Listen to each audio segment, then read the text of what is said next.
Economy segment के अंदर हम फाइनेंशियल मार्केट्स की बात कर रहे थे।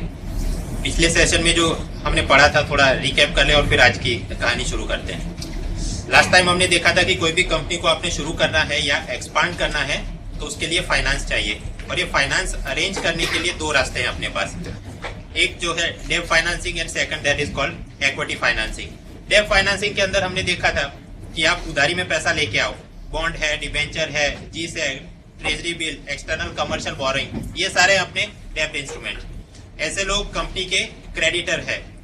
कंपनी को नफा हो नुकसान हो, this people will get fixed income, और जब भी कंपनी अपनी खड्डे में चली जाए तो लिक्विडेशन करेंगे, और लिक्विडेशन के वक्त फर्स्ट क्लेम रहेगा ये क्रेडिटर्स का। इक्विटी फाइनेंस के अंदर हमने देखा था this people are called shareholders या फिर प्रोप्राइटर्स या फिर ओनर्स ऑफ द कंपनी। अगर कंपनी को ज्यादा नफा होगा इनको ज्यादा डिविडेंड मिलेगा, लेकिन जब कंपनी का लिक्विडेशन किया जाए तो इनका क्लेम सबसे अंत में रहता है। फिर हमने बात करी थी कि क्रेडिट रेटिंग जो एकदम बढ़िया रहती है, गवर्नमेंट सिक्योरिटी वगैरह, तो those are called gilt and securities, और गिल्ट एंड सिक्योरिटी पे आपका रिटर्न अश्योर है लेकिन बहुत कम मिलता है। और जो जोलजाल कंपनियां हैं तो वो सारे जंक बॉन्ड्स। फिर हमने इनके अनुसंधान में देखा था बॉन्ड यील्ड क्या होती है। जब भी कोई कंपनी या फिर सरकार के बॉन्ड का दाम प्राइस अगर नीचे गिरना शुरू हो जाए तो उसकी बॉन्ड यील्ड बढ़ती है। There was an inverse relation. फिर हमने बात करी कि ये स्मार्ट सिटी बनाने के लिए कुछ और फाइनेंस चाहिए, तो ये म्यूनिसिपल बॉन्ड लाने के लिए सेबी ने क्या नई गाइडलाइंस बनाई है 2015 के लिए। ऑप्शनली फुल्ली कन्वर्टेबल डिबेंचर चीज क्या है। फिर हमने देखा कि आपको जो बैंक या शेयर मार्केट से रिटर्न मिल रहा है this is called your nominal interest rate, और उसके अंदर से आप महंगाई को माइनस कर दो तो आपको मिलेगा रियल इंटरेस्ट रेट। और रियल इंटरेस्ट रेट अगर आपको नेगेटिव मिले तो हम बोलेंगे कि परचेजिंग पावर आपका कम होगा, और उस कारण से जनता फिर गोल्ड और रियल एस्टेट के अंदर ज्यादा निवेश करती है। जब गोल्ड इंपोर्ट बढ़ेगा तो करंट अकाउंट डेफिसिट बढ़ती है, रुपी गेट्स वीक, क्रूड ऑयल महंगा होता है और फिर इन्फ्लेशन और बढ़ता रहता है। अगर इससे बचाना हो इकोनॉमी को तो कोई ऐसा सेविंग्स इंस्ट्रूमेंट हमने निकालना होगा जो आपकी इन्वेस्टमेंट को इन्फ्लेशन से प्रोटेक्ट करे। तो हमने देखा इन्फ्लेशन इंडेक्स बॉन्ड क्या है, दो टाइप के थे, एक तो इंस्टीट्यूशनल इन्वेस्टर के लिए और आम आदमियों के लिए। उसका कैलकुलेशन कैसे होता है, WPI CPI 1.44 और यहाँ पे 1.5 वगैरह हमने देखा। सरकार को भी उधारी में पैसा चाहिए, अगर शॉर्ट टर्म में चाहिए तो वो इशू करेंगे treasury bill in the money market. इसकी मैच्योरिटी होती है अप टू 364 डेज, और यहाँ पे कितना इंटरेस्ट पे करेंगे ये लोग नहीं बोलेंगे। These are only sold at a discounted price and purchased at the original price. और अगर लॉन्ग टर्म के लिए उन्हें कुछ उधारी करनी है तो कैपिटल मार्केट में जाएंगे, और फर्स्ट टाइम जो इशू करेंगे हम उसको बोलते हैं government securities in the primary market. Government security हाँ 1 साल से लेकर 20-30 साल तक प्रिंसिपल इंटरेस्ट आपको ओपनली बता देते हैं। कूपन बॉन्ड की हमने बात करी थी कि किस प्रकार से एक एक करके आपको हर साल रिटर्न मिलता है। अगर ऐसा कूपन यहाँ पे नहीं चिपका हो तो उसे हम बोलते थे zero coupon bonds. But zero coupon bonds वो डिस्काउंट पे बेचते हैं और ओरिजिनल पे खरीदते हैं, मतलब जीरो कूपन बॉन्ड्स खरीदने पे आपको नुकसान होता नहीं। अगर किसी निवेशक का रिकॉर्ड वगैरह ना रखा जाए तो ऐसे बॉन्ड को हमने बोला बियरर बॉन्ड्स। तो डेब्ट फाइनेंसिंग के अंदर ये कुछ बड़े बड़े टॉपिक थे। इक्विटी फाइनेंस में हमने देखा आईपीओ कैसे लॉन्च करते हैं, सेबी से अपना रेड हेरिंग प्रोस्पेक्टस अप्रूव करवाना है। आईपीओ के अंदर जो भी हमारे लिए ये पूरा सिस्टम ऑपरेट करता है हमने उसको बोला underwriter, investment banker, merchant bankers, ये लोग ये काम करते हैं। आईपीओ की प्राइसिंग मैकेनिज्म थी fix price book building method, और सेबी ने बोला कि ये पेपर फॉर्मेट में आप करते हो तो 10-12 दिन लग जाते हैं, तो क्यों ना इलेक्ट्रॉनिक फॉर्मेट में किया जाए। ई आईपीओ निकाले गए। बोनस इश्यू क्या है, राइट्स इश्यू क्या है, प्रेफरेंशियल शेयर्स, ये हमने देखा। अगर इंडियन कंपनी को भी अमेरिकी शेयर बाजार से पैसा निकालना है लेकिन वहां जाके अपना आईपीओ वगैरह लॉन्च नहीं करना है तो वो क्या कर सकते हैं, अपने शेयर किसी इन्वेस्टमेंट बैंकर को दे दे, उसके अनुपात में वो अमेरिकन डिपोजिटरी रिसिप्ट इशू करेगा और अमेरिकी शेयर बाजार से आपको पैसा मिल जाएगा। और इसका उल्टा मिरर इमेज हम बनाए तो भारत डिपोजिटरी रिसिप्ट या फिर इंडियन डिपोजिटरी रिसिप्ट, हमने वो भी देखा है। म्यूचुअल फंड एक खोखा आप लीजिए, पोर्टफोलियो बनाइए, सभी कंपनी के शेयर बॉन्ड वगैरह रखे तो ये अपनी बनी नेट एसेट वैल्यू, उस हिसाब से सभी इन्वेस्टर्स को आपने यूनिट्स दे दिए, उनको रिटर्न मिलता रहेगा। अगर कोई इन्वेस्टर टाइम से पहले निकलना चाहे तो एग्जिट लोड उस पर लागू होगा। ऐसा ही कुछ था एक्सचेंज ट्रेडेड फंड की सरकारी निगमों के शेयर आपने एक खोखे में भर दिए, गोल्डमैन सैक्स उसको ऑपरेट करता है और उस अनुपात में उसने कुछ यूनिट्स निकाले हैं, आप ये खरीद भी सकते हैं और आगे चाहे तो किसी और व्यक्ति को स्टॉक एक्सचेंज पे जाके बेच भी सकते हो। Therefore they are called exchange traded fund. और म्यूचुअल फंड और ईटीएफ में क्या फर्क है हमने देखा, वहां पे कैश में रिडीम होता है, यहाँ पे शेयर पे रिडीम होता है। एग्जिट लोड यहाँ लागू नहीं होता, कमीशन यहाँ पे कम होता है।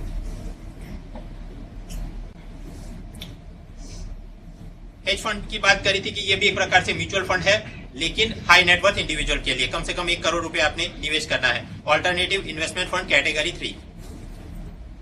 पार्टिसिपेटरी नोट के बारे में देखा कि यदि कोई बाहर का निवेशक भारत में आके इन्वेस्ट करना चाहता है but without getting all this PAN card, demat account वगैरह, तो वो क्या करेगा, किसी ऑलरेडी रजिस्टर्ड एफआईआई के पास अपना पैसा देगा और वो एफआईआई अपने पोर्टफोलियो के अंदर इस व्यक्ति के लिए शेयर बॉन्ड वगैरह खरीदेगी और उसकी जो रसीद दी जाती है उसको हमने बोला पार्टिसिपेटरी नोट्स। टेक्निकली इसको बोलते हैं ऑफशोर डेरिवेटिव इंस्ट्रूमेंट्स। और इसकी वजह से जो समस्याएं होती है, एक तो हॉट मनी की समस्या, ये पूरी मनी लॉन्ड्रिंग की समस्या, कैपिटल गेन्स टैक्स को इवेट किया जा रहा है, आतंकवादी किस प्रकार से फाइनेंशियल टेररिज्म फैला सकते हो, और सेबी ने इससे बचने के लिए क्या प्रिकॉशनरी मेजर लिए हैं वो हमने देखा। और अंत में वो डेरिवेटिव इंस्ट्रूमेंट्स क्या होते हैं और वहां प्रोटेक्शन लेने के लिए हम जो ऑप्शन कॉन्ट्रैक्ट बनाते हैं, 2 टाइप के थे, call option and put option. Put option में हमने देखा था वो फोन पटक दिया तो मतलब right to sell but there is no obligation to sell, और कॉल ऑप्शन तो उसका मिरर इमेज बन जाएगा, right to purchase but there is no obligation to purchase. तो फिर क्रेडिट डिफॉल्ट स्वैप वगैरह मिसलेनियस टर्म्स भी देखे। तो ये बात हमने अब तक खत्म करी है। अब आगे आज जो बातें करनी है शेयर मार्केट के बारे में, स्पेसिफिक सेंसेक्स का कैलकुलेशन कैसे होता है, ये स्टैक बुल और बियर इन्वेस्टर क्या चीज है, हर्षद मेहता, केतन पारेख, इन्होंने क्या स्कैम किया और उससे बचने के लिए सेबी ने क्या नए मेजर्स और रिफॉर्म्स बनाए शेयर मार्केट में, डीमेट अकाउंट क्या है, पान कार्ड वगैरह देखेंगे। वंस अगेन अपना वही डिस्क्लेमर कि जो भी सच्चा झूठा आपको पढ़ा है, भारती पाठक की ये किताब है वहां से देख के मैं पढ़ा रहा हूँ। शुरू करें सेंसेक्स कैलकुलेशन। मैं अगर ये बोलूं कि आज मेरी हाइट बड़ी है तो कोई उसका कंपैरिजन होना चाहिए कि इन द 10th स्टैंडर्ड मेरी इतनी हाइट थी, उसके हिसाब से आज इतनी बड़ी है। उसी प्रकार महंगाई बढ़ी है, कम हुई है, शेयर मार्केट ऊपर गया, नीचे गया, सबसे पहले तो कोई एक बेस ईयर होना चाहिए कि उस वक्त कुछ ऐसा नंबर था, उसके अनुपात में आज नंबर आगे पीछे हुआ है। तो शेयर मार्केट के अंदर ये जो सेंसेक्स की गिनती होती है कैसे, सबसे पहले एक बेस ईयर पकड़ो, मान लो 1979, और ये सोचो कि उस वक्त केवल एक ही कंपनी थी, विजय माल्या की किंगफिशर। माल्या ने सबसे पहले आईपीओ निकाला होगा और उस आईपीओ के अंदर 1 लाख शेयर थे। वो 1 लाख शेयर के अंदर से माल्या ने 30,000 शेयर अपने पास रखे ताकि वो 30% मालिक बना रहे और बोर्ड में उसका दबदबा बना रहे वगैरह वगैरह। और बाकी के 70,000 वो मेरे आपके जैसे लोगों ने खरीदा और हम आपस में ट्रेड करते हैं। तो ये जो भी सेंसेक्स की गिनती करनी है तो केवल इस वाले पोर्शन में ये जो शेयर की सेल परचेज हो रहा है उस पर हमने फोकस करना है। प्रमोटर के पास जो शेयर्स पड़े हैं उसे हमने गिनती में नहीं लेना है। क्यों? क्योंकि वो तो हमेशा वहीं पड़े रहेंगे, वो शेयर मार्केट में आके ट्रेड नहीं होंगे, वो तो माल्या अपने पास जान की तरह संभाल के रखेगा ताकि वो प्रमोटर बना रहे, बोर्ड ऑफ डायरेक्टर में उसका दबदबा बना रहे। ठीक है, तो ये जो 70,000 शेयर्स हेल्ड बाय पब्लिक, उसके ऊपर से हमने सबसे पहले एक नंबर निकालना है, उसे बोलते हैं फ्री फ्लोट मार्केट कैपिटलाइजेशन या फिर FFMC। बहुत आसान है कि यहाँ पे ये एक एक शेयर की क्या वैल्यू है मल्टीप्लाइड विद जनता के पास कुल मिला के कितने क्वांटिटी शेयर्स की है। मान लो एक शेयर की कीमत चल रही है बाजार में उस वक्त 10 रुपए और जनता के पास टोटल हमने देखा 70,000 है, तो जवाब अपने को मिलेगा 60 लाख। तो ये 60 लाख हो गया अपना free float market capitalization for the base year. वापस जूम आउट करते हैं। फाइनेंशियल मार्केट हमने देखा, शॉर्ट टर्म फाइनेंस चाहिए तो मनी मार्केट में जाओ, लॉन्ग टर्म चाहिए तो कैपिटल में। और ये जो भी मैं माल्या ने सबसे पहली बार अपना आईपीओ प्रस्तुत किया होगा प्राइमरी मार्केट में, ठीक है, मैंने आपने ये खरीदा। एक तो हम ये कर सकते थे कि जान की तरह हम भी संभाल के रखें तो हर साल जब कंपनी को प्रॉफिट हो तो डिविडेंड बनता रहेगा।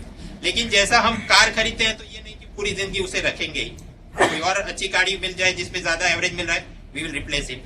तो ऐसे ही यहाँ पर प्राइमरी मार्केट में आपने जो शेयर खरीदे हैं आगे चल के आप किसी और को बेचेंगे। हाँ, ट्रेड सिक्योरिटी यहाँ खरीदी जाती है और सेकेंडरी में रीसोल्ड होती है। बुल्स और बियर्स के बारे में तो आप जानते ही होंगे।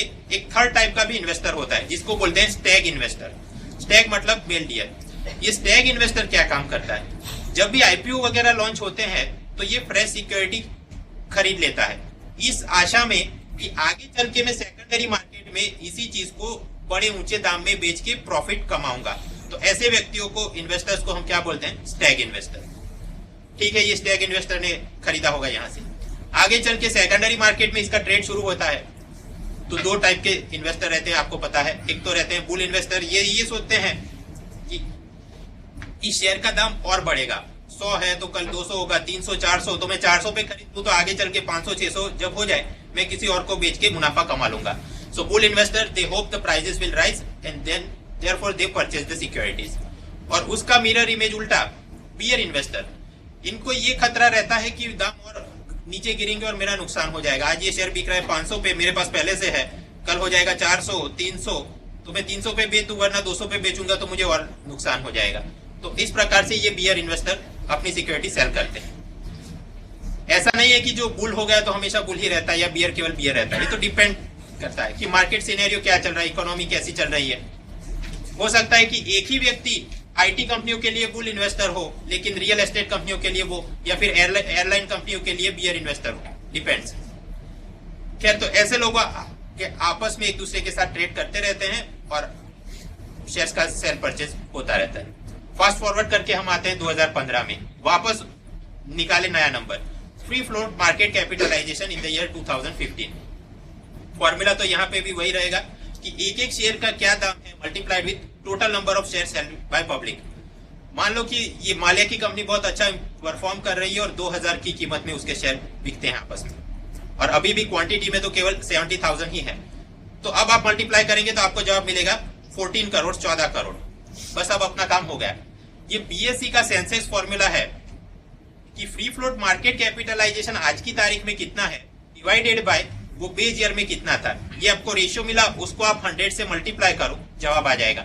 2015 में कितना था डिवाइडेड बाय 79 में कितना था, 14 करोड़ डिवाइडेड बाय 7 लाख, तो जवाब आएगा 20,000। ये हो गया अपना आज का सेंसेक्स। अब ये तो आपको आसानी से समझ में आया, इसलिए मैंने केवल एक कंपनी की बात करी। इन रियल लाइफ ये जो अपना बीएसई सेंसेक्स है, 30 अलग अलग कंपनियां इन्होंने शॉर्टलिस्ट करी है और हर एक कंपनी का वो इस प्रकार से एफएफएमसी निकालेंगे। तो इनके पास 30 नंबर आ गए। अब इनका ये सिंपल एवरेज नहीं निकालेंगे, वेट एवरेज निकालेंगे। वेट एवरेज के अंदर ये क्या करेंगे, हर एक कंपनी को उसकी कितनी बड़ी साइज है उस हिसाब से वेट असाइन करेंगे। तो एप्टीट्यूड में आपको फर्क पता होगा, सिंपल एवरेज क्या होता है, ये वेट एवरेज क्या होता है। तो सेंसेक्स इन रियल लाइफ क्या है, 30 कंपनियों का फ्री फ्लोट मार्केट कैपिटलाइजेशन निकाल के उसका जो वेट एवरेज निकाला गया वो अपना सेंसेक्स है। जो ये वेट कैसे असाइन करते हैं, डिपेंड्स कंपनी की साइज कितनी बड़ी है। अब और भी सवाल होते हैं। मैंने आपको शुरुआत में बताया कि प्रमोटर के पास जो शेयर है हमने वो काउंट नहीं करने हैं, लेकिन हो सकता है इतने सारे साल बीत गए, कई बार प्रमोटर्स ने अपने शेयर बेच के वो कहीं निकल लिए होंगे, कई बार कंपनी खत्म हो गई होगी, कई बार दो कंपनियां एक दूसरे के साथ मर्ज हो गई हो। तो ये सारे जो माइनर फ्लक्चुएशन है इसको भी एडजस्ट करना पड़ता है। ये काम करते हैं हर एक स्टॉक एक्सचेंज के अंदर, उनका एक इंडेक्स सेल होता है और इंडेक्स सेल के अंदर अफसर ये सारा मॉनिटरिंग करके फॉर्मूला को एडजस्ट करते रहते हैं। एनीवेज, अगर आपको इंटरव्यू में कुछ पूछा जाए या प्रीलिम में कुछ पूछा जाए, सेंसेक्स क्या है, 30 कंपनियां हैं, उनका फ्री फ्लोट मार्केट कैपिटलाइजेशन निकाल के फिर वेट एवरेज निकालते हैं। 30 कंपनियां कौन कौन सी हैं यहाँ पे मैंने लिस्ट दे दिया है। इतना बिजनेस कि आपको यूपीएससी में तो परेशान नहीं करेगा, लेकिन बैंक का इंटरव्यू हो तो फिर वो आपको पूछ सकते हैं कि भाई सेंसेक्स के अंदर कौन कौन सी बैंक के शेयरों की गिनती होती है। फॉर एग्जाम्पल एचडीएफसी है, हाँ आईसीआईसी है, एसबीआई, तो वो थोड़ा ओवरऑल अपने को आइडिया होना चाहिए। सेंसेक्स इसको इसलिए बोलते हैं, सेंसेक्स मतलब सेंसिटिव इंडेक्स। थोड़ा और जीके इसमें, विश्व का सबसे पुराना स्टॉक एक्सचेंज वो था एम्स्टरडेम में, जो कि नेदरलैंड के अंदर है, इन द ईयर 1602। ये सबसे पहला। एशिया का सबसे पुराना देखे तो Bombay stock exchange in the year 1875। और इंडिया के अंदर हम क्रोनोलॉजी बनाए तो सबसे पहले ये अपना बॉम्बे स्टॉक एक्सचेंज या बीएससी बना, फिर अहमदाबाद, फिर कोलकाता और फिर बना नेशनल स्टॉक एक्सचेंज एनएससी। ये पूछा गया है एक बार एमसीक्यू में। 2 स्टेटमेंट दिए थे यूपीएससी ने कि विश्व का सबसे पुराना स्टॉक एक्सचेंज न्यूयॉर्क में है, और सेकंड कि ये जो सेंसेक्स है वो एक सिंपल एवरेज है। तो फिर आपने ट्रू और फॉल्स पकड़ना था, आसान। अब ये शेयर मार्केट ऊपर जाता है नीचे जाता है, क्योंकि अब आपको पता चल गया कि वो कैलकुलेशन कैसे होता है, तो आप समझ सकते हैं। शेयर मार्केट नीचे कब जाएगा, ये बियर इन्वेस्टर जरा ज्यादा एक्टिव हो जाए और पानी के दाम में अपने सिक्योरिटी लेके बेच के निकलना शुरू करें। जब वॉर शुरू हो जाए, महंगाई हो, तब महंगाई के वक्त क्या होगा, लोग ये गिनेंगे कि भाई मुझे रियल इंटरेस्ट रेट कितना मिल रहा है। अगर शेयर मार्केट में स्वाभाविक है, जब महंगाई बढ़ेगी तो शेयर मार्केट, बैंक वगैरह में आपको रियल इंटरेस्ट रेट नेगेटिव में मिलेगा, तो जनता अपने शेयर सिक्योरिटी बेच बाच के गोल्ड रियल एस्टेट में इन्वेस्ट शुरू करेगी। तो जब ज्यादा सेलिंग शुरू हो जाए, अपने आप मार्केट सेंसेक्स नीचे आने लगेगा। पॉलिटिकल इंस्टेबिलिटी हो तब भी यही सिनेरियो बनता है। शेयर मार्केट ऊपर कब जाएगा, खास करके राजन भाई जब soft money monetary policy announce करें, मतलब मैं अपना एसएलआर कम करता हूं, मैं अपना रेपो रेट कम करता हूं, इस प्रकार की cheap money policy, easy money policy, soft money policy, तो उस वक्त सारे निवेशक ये सोचेंगे कि हाँ अब कंपनियां पहले से ज्यादा बोरो करेंगी, ज्यादा एक्सपांड होगी, बड़ा प्रॉफिट होगा, हमें बड़ा डिविडेंड मिलेगा। तो उस केस के अंदर शेयर का फिर परचेज और बढ़ना शुरू होता है और अपने आप सेंसेक्स ऊपर आ जाएगा। उसी प्रकार अगर सरकार एफडीआई को रिलैक्स कर दे तब भी लोग ये सोचे कि हाँ ये रियल एस्टेट में एफडीआई रिलैक्स किया है तो मैं पहले से ये डीएचएफएल वगैरह के शेयर खरीद के रखूं ताकि फॉरेन इन्वेस्टर आए तो मैं उसे बड़े दाम में बेच पाऊंगा वगैरह वगैरह। मर्जर एक्विजिशन की अगर कुछ रूमर चलती है तब भी ये सीन बनता है। ठीक है, कई बार इंटरव्यू में डेविल्स एडवोकेट बन के इंटरव्यूअर आपसे ये बोलता है कि शेयर मार्केट की क्या जरूरत है, ये तो बस आपस में लोग स्पेकुलेशन करके एक दूसरे के साथ बैटिंग या गैम्बलिंग कर रहे हैं, इससे इकोनॉमी को कोई फायदा नहीं, इसको तो बंद कर देना चाहिए। जवाब है ना। आपने मेरी कंपनी का प्राइमरी मार्केट आप समझते हैं, मैंने आईपीओ निकाला, आप सबने वो खरीद लिया शेयर मेरी कंपनी की।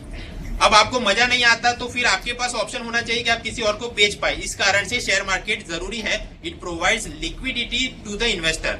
अगर ऐसा नहीं होगा, मेरी कंपनी में आपने निवेश किया है और आप वो शेयर बेच के नहीं निकल सकते, तो फिर आप दूसरी बार कोई और कंपनी आएगी तो उसके शेयर खरीदने से पहले सोचोगे, तो उस कारण से फिर नई जो कंपनी आई उसे अपना कैपिटल इक्विटी फाइनेंस लाने में मुश्किल होगी और काम बनेगा नहीं। तो शेयर मार्केट जरूरी है, हाँ वो जरूरी है।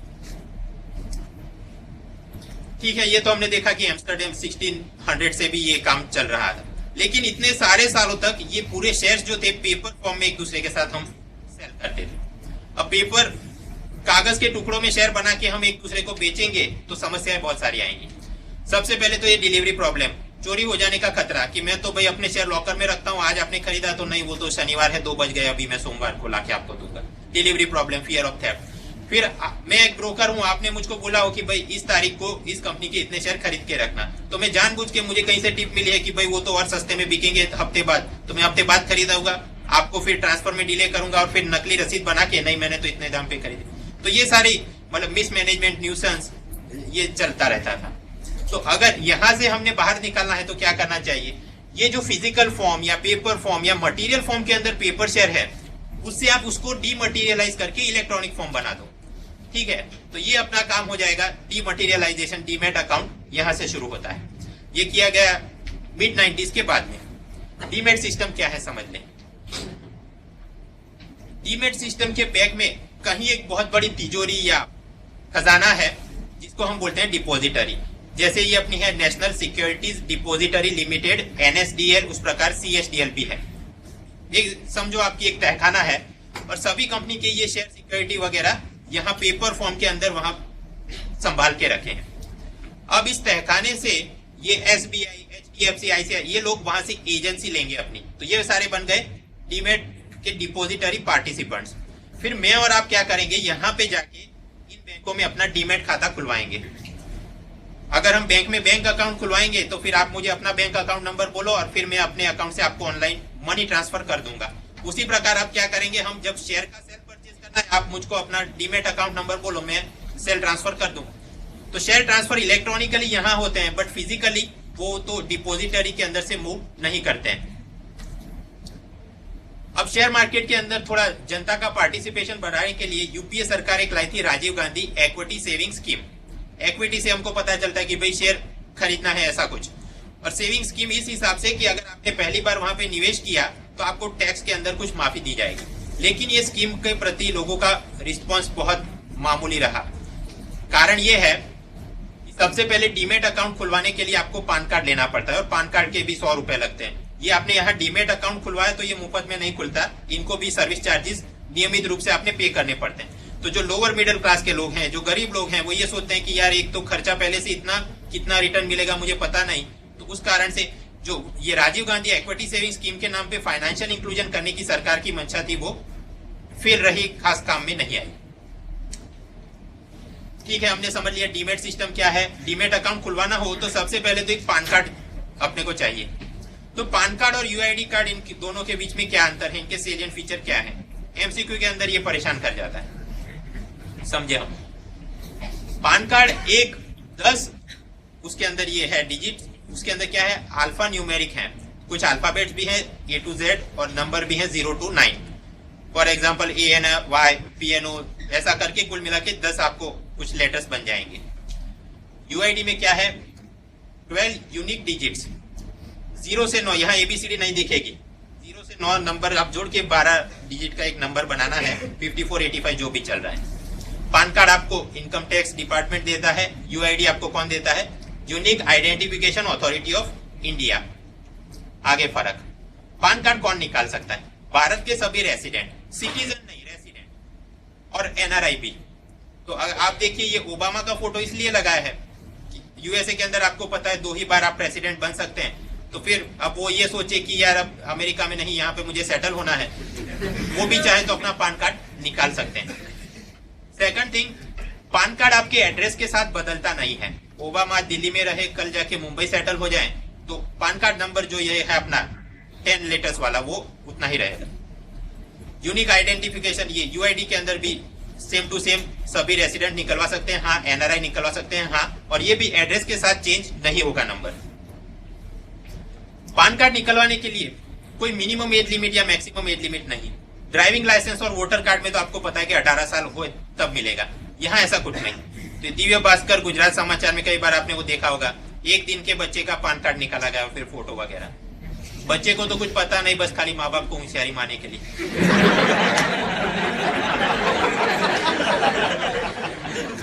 तो मतलब कि मिनिमम और maximum age limit PAN card के अंदर नहीं है। पान कार्ड के अंदर बायोमेट्रिक डेटा की बात करें तो केवल एक ही है, अपना ये फोटोग्राफ। आपका फिंगरप्रिंट स्कैन है नहीं, आइरिस स्कैन है नहीं, वॉइस प्रिंट है नहीं, कुछ नहीं, केवल एक अपना फोटोग्राफ है। और पान कार्ड मुफ्त में नहीं मिलता, अपने को अराउंड 100 रुपीज फीस देनी पड़ती है। यूआईडी की बात करें तो यहाँ बायोमेट्रिक डेटा में क्या है, एक तो आपके आई का वो आइरिस स्कैन किया गया है, आपका ये फोटोग्राफ निकाला गया है, और फिंगरप्रिंट, ये 3 चीज रिकॉर्ड के अंदर रखी गई है बायोमेट्रिक डेटा के रूप में। लेकिन अगर कोई बच्चा 3 साल से कम उम्र का हो तो उसकी फिंगरप्रिंट अभी बराबर डेवलप नहीं हुई होती, तो वो वाला डेटा फिर बाद में आप अपडेट करवाइएगा, तब वो नहीं लिया जाता। यूआईडी कार्ड अपने को मुफ्त में मिल जाता है, यहाँ पैसा देना पड़ता है, ये तो मुफ्त में। पान कार्ड कौन निकलवा सकता है, एक इंडिविजुअल, हाँ, एक फर्म, जॉइंट वेंचर कंपनी, ये सारे मतलब जीवित एक सजीव व्यक्ति भी निकलवा सकता है, और ऐसी निर्जीव चीजें, इनका भी पान कार्ड निकल सकता है। यूआईडी में ऐसा नहीं होता, कोई कंपनी, फर्म, ये लोग अपना यूआईडी कार्ड नहीं निकलवा सकते, ये तो केवल एक व्यक्ति, ओनली इंडिविजुअल अपना कार्ड निकलवा सकता है। ठीक है, हमने समझ लिया कि भाई डीमैट सिस्टम है, पान कार्ड है, और ऑनलाइन सारा शेयर्स का ट्रेडिंग चलता है। अब ट्रेडिंग चलता है तो फिर क्या सॉफ्टवेयर यूज करते हैं। बॉम्बे स्टॉक एक्सचेंज के अंदर जो सॉफ्टवेयर यूज होता है उसको बोलते हैं BOLT, BSE online trading system. और नेशनल स्टॉक एक्सचेंज के अंदर एनएसई में है नीट, नीट माने एनएसई फॉर ऑटोमेटिक ट्रेडिंग। तो ये आपने कई बार टीवी में देखा होगा, ऐसा ब्लैक स्क्रीन चलता है और ये रेड और ब्लू कलर के कुछ सेल अपडेट होते रहते हैं, तो वो क्या है, ऑनलाइन ट्रेडिंग सॉफ्टवेयर है, वॉल्ट और नीट। अच्छा सोच के बताओ, जो कोर बैंकिंग सॉफ्टवेयर ये बैंक वाले यूज करते थे, कौन थे फेमस, फिनेकल। फिनेकल को किसने डिजाइन किया, इन्फोसिस ने। और एक बैंक है जिसको उसमें मजा नहीं आया, कौन थी वो बैंक, भारतीय महिला बैंक, वो अमेरिकन डिजाइनर से अलग सॉफ्टवेयर बना के लाए। अब ये ठीक है, ऑनलाइन ट्रेडिंग हो रहा है, तो ऐसा भी नहीं कि वो बीएसएनएल के फोन लाइन से तार जोड़ के, वो तो कब खत्म हो जाए पता नहीं। ये जो भी स्टॉक एक्सचेंज है, उन्होंने अलग से कनेक्शन पूरा अपना बैंडविड्थ लिया होता है from VSAT, very small apparatus terminal, वहां से उनकी फुल बैंडविड्थ और सिक्योर इंक्रिप्टेड कनेक्शन वगैरह चलता रहता है। अब ऐसा भी नहीं कि ये फुल अपने को जोरदार इंटरनेट मिल गया तो फिर 24/7 वो फेसबुक, व्हाट्सएप की तरह ये यूज करते रहेंगे। इन सर्टेन सिनेरियोज ये ट्रेडिंग बंद कर देना पड़ता है। 2 ऐसे सिनेरियो बनते हैं। फर्स्ट की जब सोलर फ्लेयर ज्यादा इंटेंसिव हो जाए। सोलर फ्लेयर मतलब उस वक्त सूर्य में से हाई एनर्जी पार्टिकल्स और ये इलेक्ट्रोमैग्नेटिक रेडिएशन, उसकी मात्रा पृथ्वी की तरफ बहुत ज्यादा बढ़ जाती है, सैटेलाइट कम्युनिकेशन के साथ वो इंटरफियर करती है। देयरफॉर जब इसरो बोले कि अभी सोलर फ्लेयर एक्टिविटी बहुत बढ़ने वाली है, तो उतने समय के लिए ऑनलाइन ट्रेडिंग बंद करवा देते हैं। सेकंड सिनेरियो, जब इक्विनॉक्स हो तब भी ट्रेडिंग कुछ समय के लिए बंद करवा देते हैं। ये समझते हैं इसका साइंटिफिक प्रिंसिपल। पहले तो इक्विनॉक्स चीज क्या है। सूर्य है, पृथ्वी आसपास चक्कर लगाती है। अब ये चक्कर लगाती है तो कई बार ये होता है कि अपना ये कर्कवृत्त, कैंसर, ये सूर्य के सामने हो जाए। कई बार चक्कर लगाती तो ये होता है कि अपना ये मकर वृत्त या कैप्रिकॉर्न, ये सूर्य के सामने हो जाए। और साल में 2 सीन ऐसे बनते हैं कि जब अपना ये विषुववृत्त इक्वेटर वो सूर्य के सामने हो जाए, तो जब ये अपने पृथ्वी का इक्वेटर और सूर्य एक लाइन में आ जाए तो उसको बोलते हैं एक्विनॉक्स। मार्च 21 को बने तो उसको बोलते हैं स्प्रिंग एक्विनॉक्स, सितंबर 23 को बने तो ऑटम एक्विनॉक्स। अच्छा सोच के बताओ, जब ऐसा सीन बने तो दिन लंबा होगा कि रात लंबी होगी कि दोनों इक्वल होंगे? Both will be equal. अब हम वापस आए, ये तो हमने एक समझा कि हाँ इक्विनॉक्स का मतलब क्या है। वीसेट क्या है? एक जियो स्टेशनरी सैटेलाइट है। इसको अपने इक्वेटर से एकदम ऊपर 36,000 किलोमीटर की ऊंचाई पे स्थापित किया है। तो आप अगर कहीं से देखें तो आपको ये लगेगा कि एक ही जगह पे ये स्थिर है, जियो स्टेशनरी सैटेलाइट है। अब दोनों बातों को हम मर्ज करें। पहला तो हमने देखा कि इक्विनॉक्स क्या है, तब सूर्य और ये अपना पृथ्वी दोनों ही एक लाइन में है, और ये अपना सैटेलाइट तो हमेशा इक्वेटर के ऊपर ही रहेगा। तो जब ऐसा सीन बनेगा तो सैटेलाइट कम्युनिकेशन में वापस इंटरफियरेंस शुरू हो जाता है। तो उतने कुछ घंटों के लिए इसरो पहले से बोल के रखता है और ऑनलाइन ट्रेडिंग को बंद कर देते हैं। तो मतलब सोलर फ्लेयर में बंद करेंगे, हाँ इक्विनॉक्स में बंद करेंगे। एमसीक्यू में उल्टा कर सकते हैं कि भाई वो सॉलिस्टिस में किया जाएगा, नहीं इक्विनॉक्स में किया जाएगा। सेंसेक्स की कैलकुलेशन हमने देख ली, डीमेट सिस्टम क्या है, पान कार्ड और ये आधार यूआईडी नंबर में क्या फर्क है, ऑनलाइन ट्रेडिंग कैसे करते हैं ये हमने समझा। अब शेयर मार्केट बेसिक कैसे ऑपरेट करता है ये तो समझ लिया। ऑपरेट करता है तो फिर कुछ स्कैम भी हुए हैं, हर्षद मेहता और केतन पारेख। वैसे तो ये बहुत पुराने टॉपिक है, लेकिन क्योंकि आजकल भी फाइनेंशियल स्कैम्स बहुत हो रहे हैं तो इंटरव्यू के अंदर फॉलो अप सवाल में ये कैसे हुआ, उसके बाद ये कैसे हुआ, थोड़ा अंदाजा होना चाहिए। और क्योंकि आप सब लोग गुजरात से हैं तो फिर प्रोफाइल बेस्ड क्वेश्चन की भाई ગુજરાતની અસ્મિતામાં જેમનો ફાળો છે એવા લોકો વિશે કઈ ચર્ચા કરો તો ચર્ચા थोड़ा ओवरव्यू में ले लेते हैं हम। बॉटम लाइन यहाँ पे ये है, अगर मुझे ये ऑनियन की कालाबाजारी करनी हो तो क्या करना पड़ेगा? मैं कहीं से पैसा लेके आऊं और ढेर सारे बाजार से ऑनियन खरीद के वो स्टॉक होल्डिंग करूं और फिर ऊपर उसके दाम चढ़ाऊं। तो ये शेयर मार्केट के अंदर भी ये कुछ ऐसा ही मैनिपुलेशन करना चाहते हैं, लेकिन पहली शर्त ये थी कि कहीं से वो मुफ्त का पैसा लेके आए और वो पैसा यूज करके शेयर मार्केट में मैनिपुलेशन करें। ये दोनों कैसे पैसा वो लेके आए उस हिसाब से उनकी स्कैम थोड़ा अलग अलग था। सबसे पहले फोकस करें ये हर्षद मेहता क्या करके गए। इन द फर्स्ट लेक्चर हमने देखा रेपो रेट क्या है, कि आरबीआई अपने सभी क्लाइंट्स को शॉर्ट टर्म के लिए जो लोन लेता है लोन देता है उसके ऊपर जो इंटरेस्ट रेट चार्ज किया जाता है it is called repo rate. और रियल लाइफ में ये सीन थोड़ा अलग बनता है कि मैडम को अगर शॉर्ट टर्म में लोन चाहिए तो वो क्या करेंगी, अपनी सिक्योरिटीज राजन भाई को बेचेंगी। सामने राजन भाई उनको 100 करोड़ देते हैं, लेकिन मैडम साथ ही साथ एक रीपर्चेज कॉन्ट्रैक्ट पे भी साइन कर लेंगी कि मैं 7 दिन या 14 दिन बाद यही वाली सिक्योरिटीज आपसे 108 करोड़ में खरीद लूंगी। तो इस प्रकार से अपना 8% रेपो रेट बन गया। खैर, तो अगर किसी बैंक ने आरबीआई से उधारी करनी होती तो ये इस प्रकार से कर सकते हैं। कुछ सीन में बैंक ही आपस में इस प्रकार से शॉर्ट टर्म उधारी करती थी। एक्सिस बैंक, शिखा शर्मा, अरुंधति भट्टाचार्य अपने एसबीआई बैंक। मान लो शिखा मैडम को पैसों की जरूरत है शॉर्ट टर्म में और आरबीआई के पास उन्होंने जाना नहीं, तो वो क्या करेंगी, अपनी सिक्योरिटीज एसबीआई को बेच दी। एसबीआई ने सामने 100 करोड़ दे दिया और एक एग्रीमेंट भी साइन किया होगा कि यही वाली सिक्योरिटी मैं ऊंची कीमत पे थोड़े समय बाद आपसे खरीद लूंगी। अब ये पूरा 90s का एरा चल रहा है हर्षद मेहता, तो ये काम अब तो ऑनलाइन होता है, उस वक्त ऑनलाइन होता नहीं था। तो हमेशा एक खतरा रहता है कि भाई इतनी सारी सिक्योरिटीज वहां से ट्रांसफर करनी है वगैरह।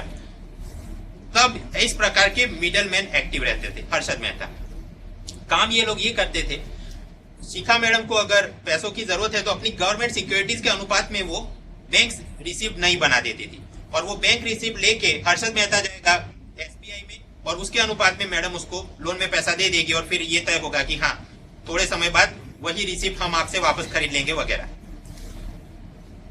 ये लीगली काम हो रहा था। हर्षद मेहता ने स्कैम में फर्स्ट ये किया कि यहां से तो वो बैंक रिसिप्ट लेके निकले कि ये 100 करोड़ की सिक्योरिटी है और बैंक हमारे शिखा मैडम को उधारी में पैसा चाहिए।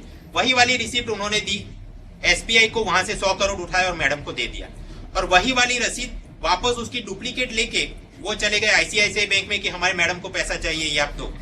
कई केस में इसने नकली रसीद बनाई, कई केस में ये किया कि क्योंकि ये रोज ही ये काम करता था तो बैंक वालों को भी इस पे यकीन था, तो फिर कि वो मेरी स्टैम्प ड्यूटी का कुछ काम बाकी है तो शनिवार आज है, मैं सोमवार को आपको दिलवा दूंगा 2-3 दिनों के लिए, तो हाँ समझ के वैसे भी विदाउट रिसिप्ट उसको पैसा दे देते थे। इस प्रकार से 1992 में कुल मिला के हर्षद मेहता ने 1000 करोड़ रुपए जमा किए। अब ये मुफ्त का माल आ गया, बस अब पैसा लेके शेयर मार्केट को मैनिपुलेट करेंगे। इसने जम के शेयर्स की खरीदारी शुरू की और हमने सेंसेक्स कैलकुलेशन देखा था कि अगर बहुत जमकर खरीदारी होगी तो क्या होगा, सेंसेक्स ऊपर आएगा कि नीचे जाएगा, ऊपर आएगा। तो 92 में आप देखें तो जनवरी से अप्रैल के बीच सेंसेक्स जो 2000 चल रहा था अचानक से 4500 4,500 ऊपर चला गया। हर्षद मेहता ने सिलेक्टेड कंपनियों के शेयर पे फोकस किया। एक थी एसीसी सीमेंट, तो उसके शेयर जो चल रहे थे 200 की कीमत पे उसने जम के खरीदारी शुरू की। स्वाभाविक है शेयर के दाम बढ़ना शुरू हो जाएंगे और बढ़ना शुरू हो जाएंगे तो मेरे और आपके जैसे लोग भी खरीदेंगे बुल इन्वेस्टर बन के कि अभी खरीदो और दाम मिलेगा। तो ऐसा बढ़ता बढ़ता ये पहुंच गया सीधा 9000 पे और तब उसने अपने शेयर जो सस्ते में पहले से लेके रखे थे सारे बेचना शुरू किया और अचानक से विंडफॉल प्रॉफिट उसका बढ़ने लगा और उसी प्रॉफिट से फिर वापस यहाँ जो बेवकूफ बना के पैसा लाया था इन सभी बैंकों को वापस किया और फिर भी इसके पास ढेर सारा प्रॉफिट में पैसा बचा। तो इस प्रकार की ये गेम खेल रहा था, अंत में पकड़ा गया। 2001 के अंदर हार्ट अटैक में इसकी जेल में मृत्यु हो गई। स्वाभाविक है पिक्चर में अगर इंटरवल से पहले हीरो मर जाए तो नया एक हीरो आ जाता है।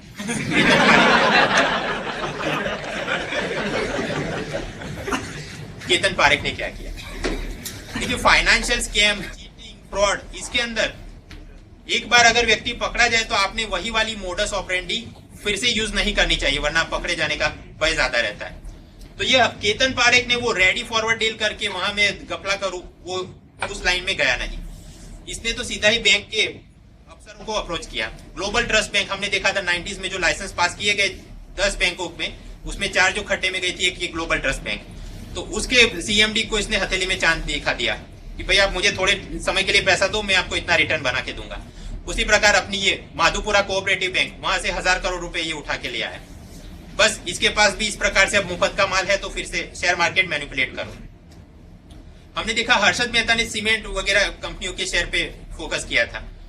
तो केतन पारेख समझ गया कि मैं अगर सीमेंट कंपनियों के प्राइस मैनिपुलेट करूंगा तो वापस से भी मुझे पकड़ लेगी, उस अलर्ट हो जाएगी।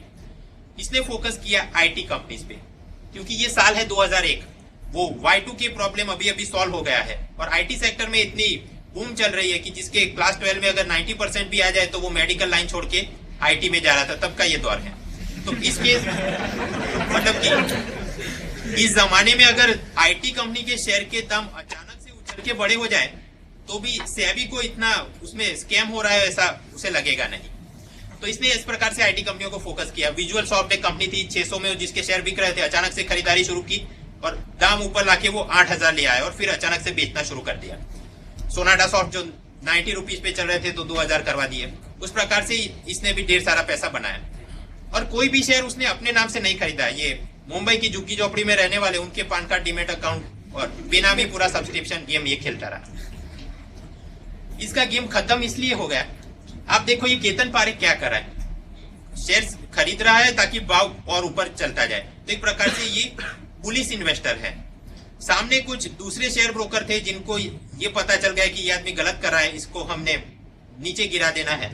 तो उन सारी लोगों ने, सारे ब्रोकर्स ने एक बियर कार्टेल बनाई और आईटी कंपनी के शेयर अचानक से धड़ाधड़ बेचना, नुकसान करके भी बेचना शुरू कर दिया। तो वापस जो ये केतन पारेख भाव ऊपर चढ़ा रहा था वो वापस नीचे आ गए। अब इसने वापस ऊपर चढ़ाना है तो फिर से कहीं से मुफ्त का माल लेके आना होगा, जो वो जल्दी से ले नहीं पाया और फिर पूरा स्कैम बाहर आ गया, इसको भी जेल हो गई। खैर, लेकिन इसको तो मेरे ख्याल से करीब 1 साल ही जेल यात्रा करनी पड़ी, फिर ये वापस आ गए। और कुछ एक्सपर्ट्स का ये मानना है कि ये अभी भी एक्टिव है। 2010 में एसकेएस माइक्रो फाइनेंस के शेयर प्राइसेस में कुछ गड़बड़ी देखी गई। आगे चल के ओएनजीसी के ये पूरे प्राइसेस में भी कुछ देखा गया और कुछ एक्सपर्ट्स का ये मानना है कि पर्दे के पीछे सूत्रधार केतन पारेख अभी भी एक्टिव है। हर्षद मेहता ने क्या किया, केतन पारेख ने क्या किया, हमने देखा। अब आप देखिए कि इस प्रकार से स्कैम होते रहे और मेरे और आपके जैसे जेन्युइन इन्वेस्टर का पैसा भी खड्डे में चला जाए, शेयर मार्केट में इतनी वॉलेटिलिटी हो रहा है, तो फिर हम क्या करेंगे, तेरी गलियों में ना रखेंगे सर कदम बोल के हम वापस जाएंगे गोल्ड और रियल एस्टेट में। रियल एस्टेट में बहुत जाएंगे तो अपने आप वो ब्लैक मनी का पूरा इश्यू शुरू हो जाता है। गोल्ड में बहुत निवेश शुरू हो जाएगा, गोल्ड इंपोर्ट बढ़ता है, सीएडी बढ़ती है, rupee will get weak, crude oil महंगा हो जाएगा, पेट्रोल महंगा हो जाएगा, इन्फ्लेशन बढ़ जाएगा। तो इस कारण से भी जरूरी यह है कि लोग शेयर मार्केट में आते रहें। स्वाभाविक है, सेबी की जिम्मेदारी बनती है कि भाई ऐसे स्कीम वापस ना हो, आप कुछ रिफॉर्म्स लीजिए। क्या रिफॉर्म लिए गए, एक तो बदला सिस्टम को प्रतिबंध कर दिया और सर्किट ब्रेकर सिस्टम लेके आए। हम समझे ये बदला सिस्टम क्या है, एक बेसिक ओवरव्यू। बदला सिस्टम उसको कैरी फॉरवर्ड सिस्टम भी बोलते हैं। बॉटम लाइन इसकी ये है कि व्यक्ति के पास खुद की जेब में पैसा ना हो तो भी उधारी में पैसा करके वो शेयर मार्केट में गेम खेलता रहे। सपोज ऐसा सिस्टम चल रहा है कि T+5 trade settlement is permitted, मतलब आज की तारीख में आपने ट्रेड किया तो 5 दिनों के अंदर आप वो ब्रोकर को पैसा दे दो और ब्रोकर आपको शेयर की डिलीवरी दे दे। उस प्रकार 10 दिनों की 72 डेज की भी चलती रहती है।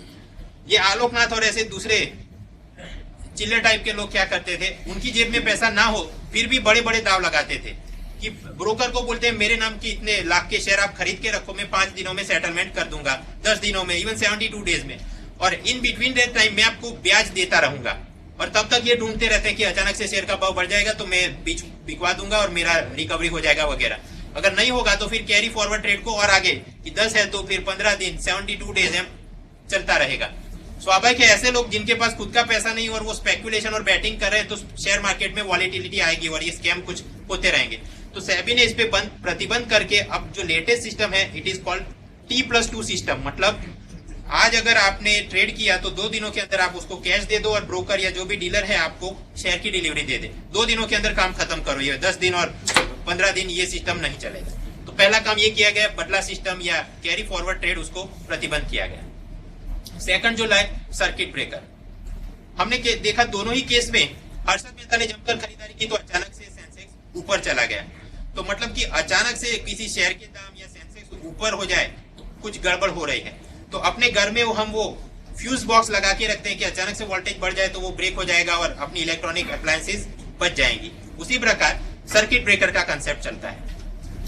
BSE, NSE ये सारे स्टॉक एक्सचेंज भी अपने हिसाब से इंडिविजुअल शेयर पे सर्किट ब्रेकर लगा के रखते हैं कि इस शेयर का दाम अचानक से इतना अगर बढ़ जाएगा तो हम उसको ट्रेडिंग कुछ समय के लिए रोक देंगे। इंडिविजुअल शेयर पे इस प्रकार की सर्किट ब्रेकर, और पूरे मार्केट के ऊपर भी सर्किट ब्रेकर फिट की है सेबी ने। ये हम समझे मार्केट वाइड सर्किट ब्रेकर ये चीज क्या है।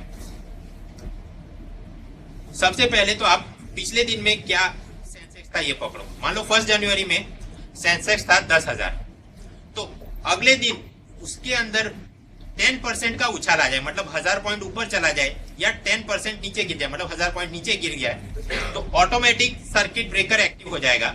मतलब कि ये BSE वालों को 1 घंटे के लिए अपना पूरा ट्रेडिंग बंद करवा देना पड़ेगा सभी शेयर्स का। और ये मार्केट वाइड है, मतलब कि अगर BSE में ये गड़बड़ हुई तो तुरंत अपना अहमदाबाद है, NSE है, सभी लोगों को भी अपने अपने स्टॉक एक्सचेंज पे 1 घंटे के लिए ट्रेड बंद कर देना होगा। उसी प्रकार अगर 15% ऊपर नीचे चला गया तो 2 घंटे बंद करो, 20% हो गया तो पूरे दिन के लिए ट्रेड आप बंद कर देंगे और पूरे स्टॉक एक्सचेंज सभी को ये लागू होगा। भारत के अंदर ये 2 वे सर्किट ब्रेकर है, मतलब अगर ऊपर जाए तो भी बंद करवा दोगे, नीचे जाए तो भी बंद करवा दोगे। इन द डेवलप कंट्रीज केवल 1 वे सर्किट ब्रेकर, ऊपर की तरफ जाए उनका जो भी एक्सचेंज है तो ही वो बंद करवाएंगे, नीचे जाए तो बंद नहीं करवाएंगे। ठीक है, बेसिक कुछ आइडिया होना चाहिए MCQ के। हमने देखा सेंसेक्स की कैलकुलेशन कैसे होती है, डीमेट सिस्टम क्या है, पान कार्ड आधार का फर्क देख लिया, ऑनलाइन ट्रेडिंग कैसे करते हैं, हर्षद मेहता, केतन पारेख ने क्या स्कैम किए और उससे बचने के लिए सर्किट ब्रेकर सिस्टम कैसे एक्टिव किया गया। तो ये अपना जो फर्स्ट जो पोर्शन करना था शेयर मार्केट के रिलेटेड कंसेप्ट। आगे बढ़ के हमने अब बात करती है फाइनेंशियल स्कैम्स। બ્રેક લેવો છે કે ચાલુ રાખી? ચાલુ રાખી. વચ્ચે એક જ સ્કેમ પતે એટલે પછી આપણે ઇન્ટરવલ લઈને પછી બીજા સ્કેમ કરીએ, બરાબર? પિક્ચર જ છે ને એક જાતનું.